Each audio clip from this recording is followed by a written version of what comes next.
Last time on Texas Young Guns. We were a little bored in our house for the quarantine as we'd been in the house for several weeks, so we decided to do a driveway camping challenge, which ended up being a lot of fun. This time on Texas Young Guns, we're going to continue our 2-week road trip from 2019. Don't be confused, you'll see our old RV, but we have moved on to Bluebonnet, which you've met in a previous video.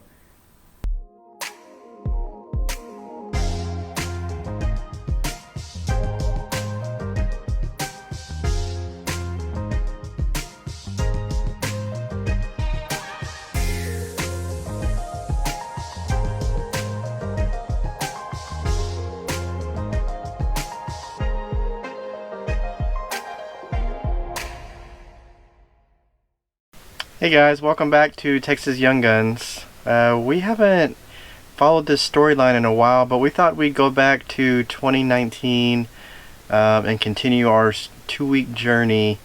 Last time we were at White Sands Desert. We had previously visited Carlsbad, so now we've done Carlsbad, White Sands, and we've now moved on to the Gila Cliff Dwellings. So we made our journey to the Silver City KOA. For this journey, we pretty much stuck to the KOAs just because we were kind of newbies at it, and KOAs are pretty easy to get in and out of. So we went to the Silver City KOA, and then from there, Gila Cliff Dwellings is about an hour and a half north drive.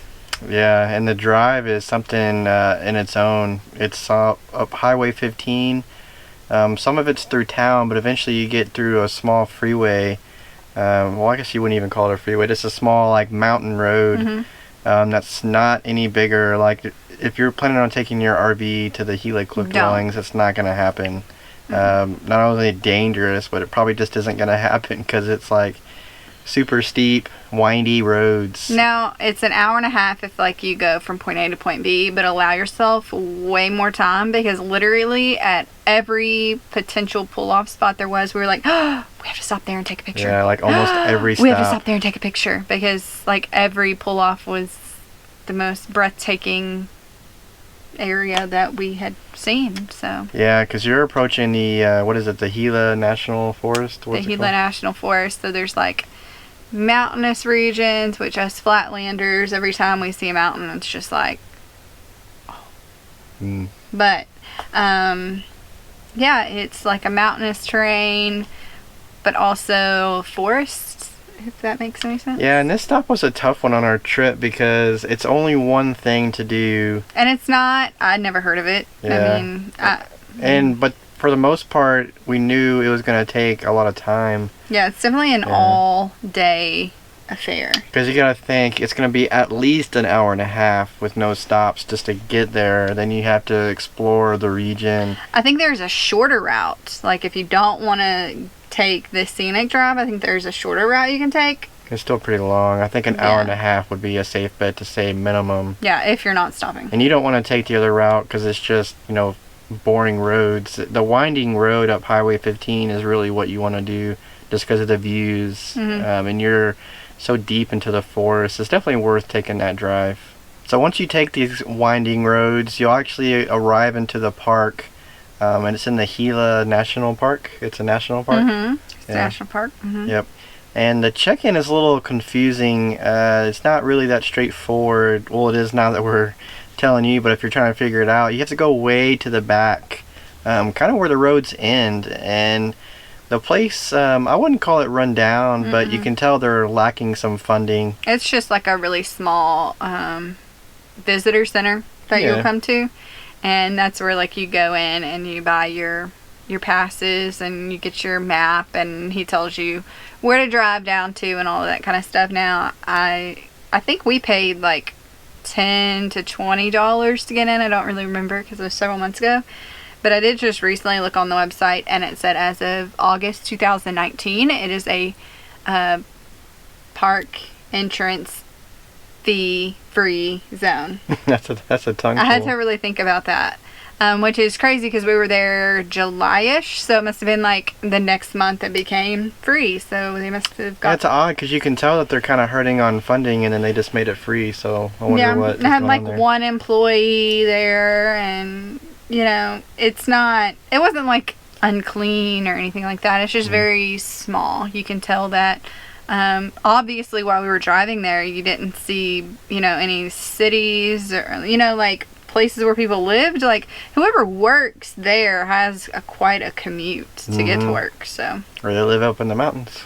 Yeah, and the confusing part is the fact that you have to check in, and then you have to backtrack and take another road that you passed up earlier in the drive to get to the actual monument. But once you do, you kind of dead into them, and it's pretty straightforward there.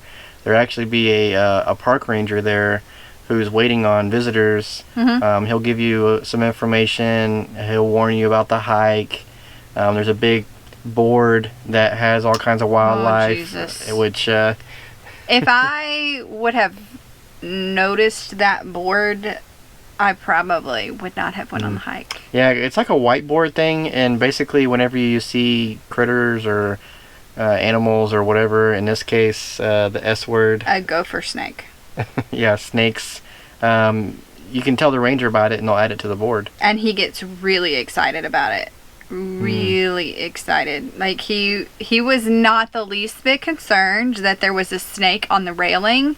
He was more concerned as to why there was a gopher snake out at that time of the year, and it was just like, he was telling me all this stuff, and I was just like, no. The nope rope. Yeah. So at this point, you've checked in with the park ranger, and he's giving you all the information. You're good to go. You're out of your car. You've strapped on your hiking boots, if that's your thing. And bring water. Bring water, yep. Yeah. And you'll actually start the hike. And there's some beautiful bridges with water below you, the fish that you can see. And honestly, it's a beautiful hike. It's not a tough hike. It's not even really particularly long. But, for amateurs, or it's pretty easy going hike. It's not rough. No. And I remember at one point in the hike, like, you were all just, like, taking it all in. You're like, oh, like, it's so beautiful. And I saw the sign that was beware of snakes. And at that point, I was about to leave you in the dust. Yeah, she, let's just say she was making sure that I was keeping it moving. Let's go. Let's get past this. It looked a little too snaky for me anyway. And then I saw the sign. Time to hightail it out of that area. Yeah. No, ma'am. Yeah, so you'll walk through the forest, and then all of a sudden you'll realize that you're walking up on actually like a cliff face kind of a deal. It gets a little bit more rocky, less woodsy. It is called the Cliff Dwellings. Yes, thank you. And you'll walk on kind of some narrow curves up to the dwellings, and then it becomes obvious that you're at the dwellings because you have these homes that are kind of carved into the side of the mountain there. Yeah, so I am a full believer that the phrase room with a view came from these people. Because as soon as you made it into and you realized you were in a house, right? So we're talking about dwellings that were created like 700 years ago. So, there is some effects, like some weathering and erosion that's happened to it, but you can immediately start to tell the different rooms that exist. When you turn around and you look out, you completely understand why these people built their houses into these cliffs, because it is breathtaking. It is, and they are very protective of these spots. So there's actually Indian tribes that kind of watch over this area. I think this is a later tribe, but they're not exactly sure what the first tribes were per se. They know that it was in the 1280 AD is the earliest they've been able to kind of discern the first inhabitants. Earlier than that, they really have no clues or any kind of artifacts to help them out. But they're very protective. We were warned. They're very against drones. They're just very protective. I know there's been some artifacts uncovered that are on display, or rather used to be on display.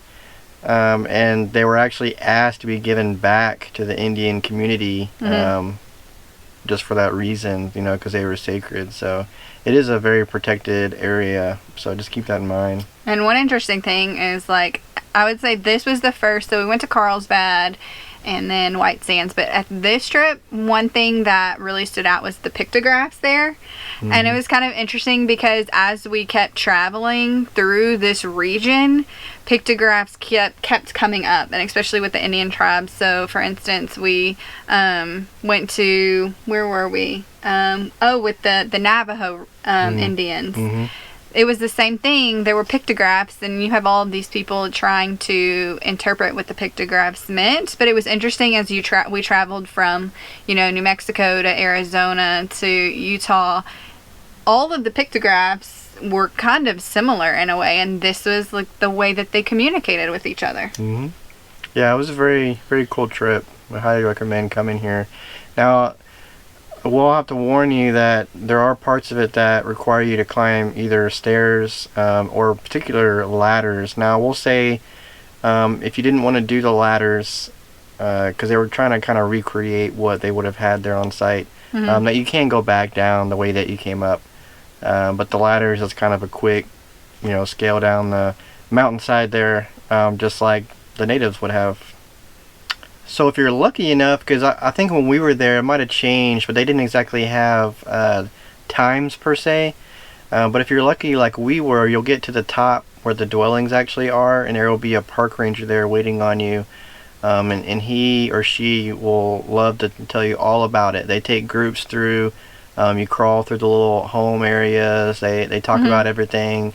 They'll give you the history of all the different, like she said, the pictograms, is that what they're called? Pictographs. Yeah, and the history of the people who've stayed there, including the defacing of some of of some of it. But so if you're lucky enough and you catch it just right, you can either get on the beginning of a tour or just jump in on one. They don't really care. And it's pretty insightful. Yeah, because they kind of, like, when you're looking at it, it just looks like rocks and caves and things like that, but they have a really good understanding as to what each room was for, the bedrooms and the windows and what each room could have been used for, because it was numerous families staying in this one mm-hmm. dwelling.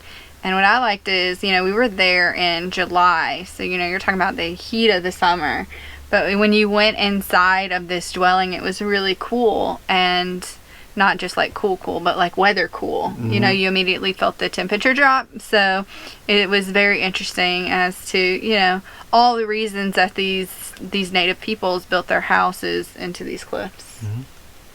So overall, if you're considering visiting the Gila Cliff Dwellings, we definitely believe that you should. It does take a majority of the day. If you're like us, you're, like we mentioned earlier, you're battling whether you should actually take the whole day to do this or not. And for us, we definitely think it was worth it. It was really neat to see. We'll probably never do it again, but it was definitely mm-hmm. worth it for sure. So like I mentioned, we stayed at the Silver City KOA, and on the next video, we'll give you a little bit of the tour that we did while we were there, and then we'll be off to the Petrified Forest in mm-hmm. Arizona. Yep. See you on that next video. Bye. Bye.